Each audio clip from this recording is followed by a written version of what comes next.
Вот. Так, и в целом последний у нас үшін. Үшін – это ради того, чтобы.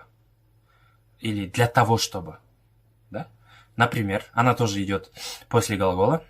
Қар жауу үшін.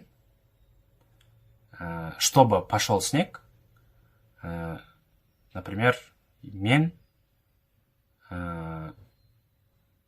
Нет, давайте другое предложение. Футбол ойнау үшін, чтобы сыграть в футбол, алаңды тазарту керек. Нужно почистить поле, да? Чтобы, футбольное поле имеется в виду. Қар жау, футбол ойнау үшін, футбол, ойнау играть.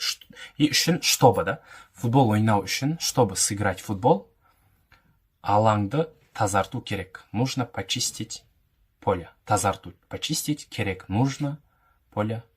Алаң. Вот. В целом все. Вот.